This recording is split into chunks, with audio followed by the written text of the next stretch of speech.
Nixxes are coming in from the cold. Fresh on the back of Spiderman remastered port from PC, they now have Miles Morales pushing PC for 60 FPS and above, and even the Steam Deck enters the fray. But how does it all compare to the PlayStation 5?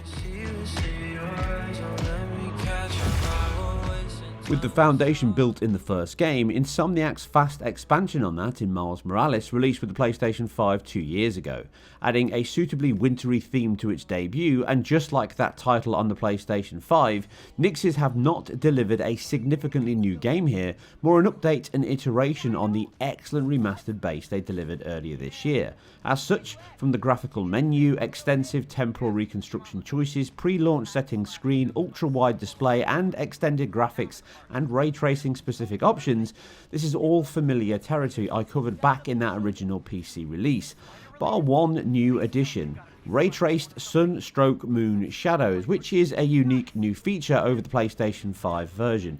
But it does present a conundrum in which is better, but more on that later. So kicking off the comparisons, we take my RX 6800 with a Zen 3 5600X 6-core 12-thread CPU at 4.8 GHz paired with 32 GB of DDR4 RAM and 6 GB per second SSD. We have a machine that offers more power overall than the PlayStation 5 specs with the same RDNA 2 base. As such, this game runs at 4K with Insomniac's Temporal Injection Reconstruction AA.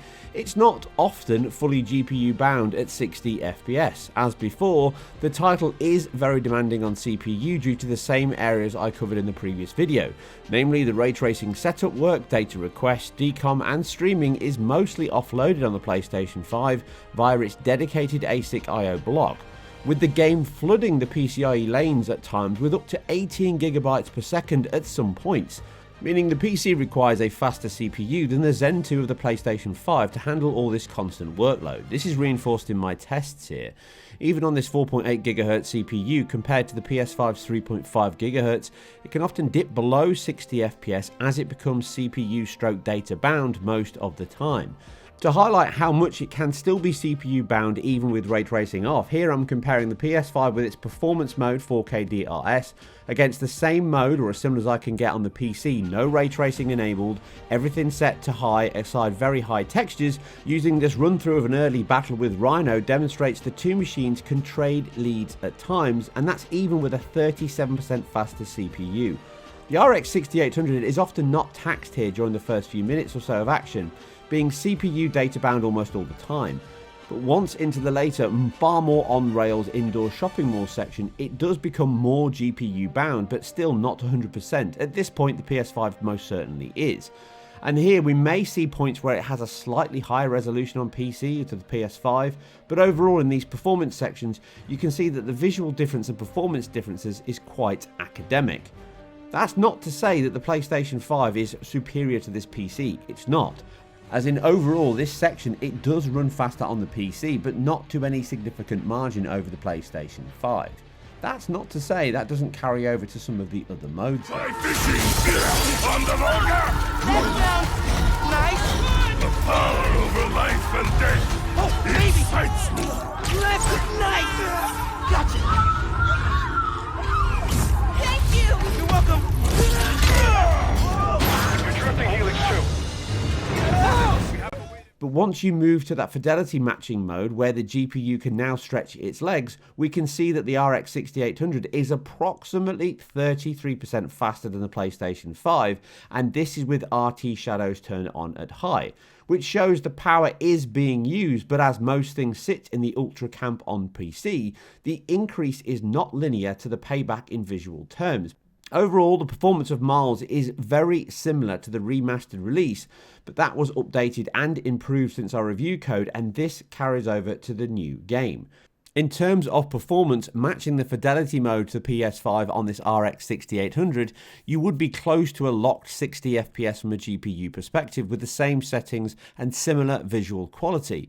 But in terms of CPU, you will need a far faster one than even an RX 5600X here. So expect something around an i9 10900K or potentially a 5800X 3D. That would possibly give you a locked 60 FPS in the open gameplay sections. The game has a flip-flop demand on performance. In most of the open traversal sections, you will be very reliant on the CPU and the data throughput of your system, but in these on-rails or closed-off sections of combat, you will be far more skewed toward a faster GPU. Therefore, I'd recommend something around a 6700 XT or an RTX 3070 to target a locked 60 FPS at a dynamic 4K resolution. Obviously, you could then use DLSS or FSR 2.1 to improve on that further. But the game has a plethora of scaling options, including turning off ray tracing, lone visual settings, and resolution, which means if you want to target higher than 60 FPS, even on this particular machine, you can do that. Just getting a locked 120 FPS is likely going to be very difficult. But all those scaling options help us in the next comparison in the Steam Deck. Before that happens, Hello, tiny spider. With Valve PC in your hand, it swings in with an excellent version of Miles' web-slinging adventure. Compared to the 4K RT PC version, the obvious sacrifices come in texture and material details, effect quality, resolution, and frame rates. But using the excellent menu options with a mixture of medium and low, setting at 900p DRS with FSR 2.1, which is superior to the PC version of Insomniac's own temporal injection upsampler, you can stay within the 33 millisecond frame time to maintain a cap of 30 FPS within the game's half refresh menu option. In docked mode on a 4K screen, as you see here, then the visual cutbacks on resolution, depth of field, hair quality materials are obvious, as is the lack of any ray tracing, but it still offers a great version of the game that delivers the lion's share of the visual quality. With performance being maintained well at 30 FPS even during traversal, that is close enough to the base PS4 experience to never cause any great offence. The game really works so much better in handheld mode, with the smaller screen and excellent sound abilities of the hardware scaling to a brilliant way to play on the go, and I've actually played quite a good few hours of it already. The tailored controls and refined DirectX to Vulkan wrapper within Wine still impresses, with specific improvements handled by Nixxes to ensure you get the best experience possible right out of the box. But then you delivered big time. You saved my bacon, Miles. The biggest improvement the PC version offers is the addition of a new shadow rendering mode, ray trace shadows from the sun or moon.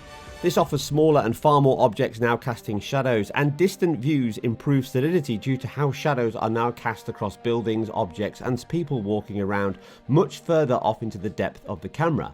And this is where it works best in longer views, having more shadows and contrast now. It's not all a positive boost though. In this shot you can instantly notice the lack of leaves caused by the lower BVH geometry that is sampled here for all shadows using this ray tracing option. This is the same container that Reflections use, and although at very high they are better than the PlayStation 5's, which matches high, they are not close to direct geometry in the main viewport which shadow maps use, which includes the small leaves and branches that move around with shadow maps and are completely static here compared to those shadow map solutions. And thus, it can actually look broken at times due to this and the low polygon objects they rely on. I do hope that Nixxes can increase the BVH container to improve this, or add in screen space shadows for the smaller or distant objects, which may be a good trade-off on PlayStation 5 and the medium to lower end PCs. That said, they are a nice to have, but for now, the cost on CPU and GPU versus the visual issues and lack of dramatic impact they make, it's around 10% generally. I would not recommend them on any PC though until updates come, or at least you have a top-end CPU and GPU, but the cost here is too high versus the payback in my opinion. In addition to this, the HBAO Plus has also been improved since the broken version we had in the remastered at launch at least, but they still lose some shade on alpha trees and other objects within the scene, which you can see here. And it can make some sections look flatter. And I'm not sure if these are broken on all machines or just AMD cards. They might even be better on Nvidia, but from my test here, I would still recommend that SSAO is used, as it offers around 3% better performance and it generally looks better than HBAO Plus. In regards to image quality on the PC or at least AMD GPU versions, Insomniac's temporal injection is far worse than the PlayStation 5. On PlayStation 5, it appears to work and blend within the motion blur and even depth of field, as it's probably symbiotic in its implementation on the consoles. As such, the image quality at all resolutions is far better on PlayStation 5 than PC, with less dithering and movement being especially notable on PC, where there's lack of depth of field and motion blur in areas. And it can appear broken, with alpha textures and post effects blending badly or not at all, causing fizzling details, a noisy image, and even significant reduction in texture details and foliage specifically. Compared to AMD's fully implemented FSR 2.1, it is no question here which one to use. Beating even native TAA 4K on PC, it can still not quite match the PS5 at fidelity mode, again specifically on foliage and textures, but it is my recommended choice due to it being closest to PlayStation 5 and reducing the issues of thin areas and general image softness and instability that the current implementation offers at least. I again hope the team can improve this further in later patches, but FSR 2.1 does generally save the day here, and it is still my recommended option at all resolutions on all PC specs, even over native.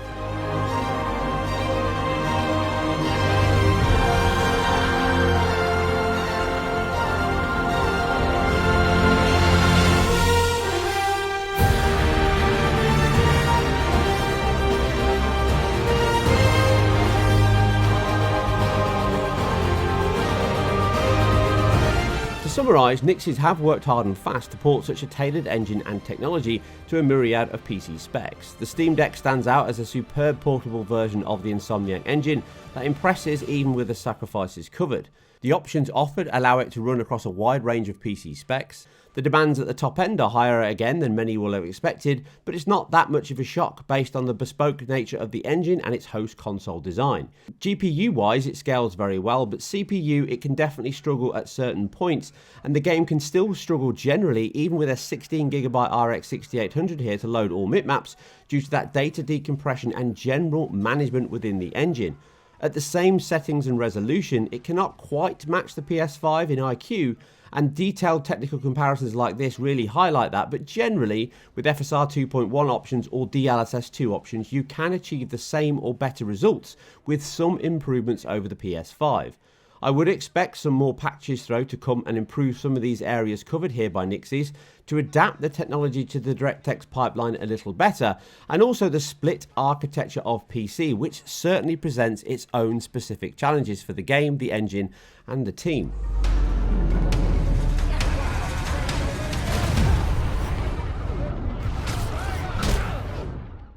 Anyway, if you like all things data, pixels, and web slinging related, then keep it IGN, and we'll catch you on the next one. Maybe! Don't bring RPGs anywhere! Lexi!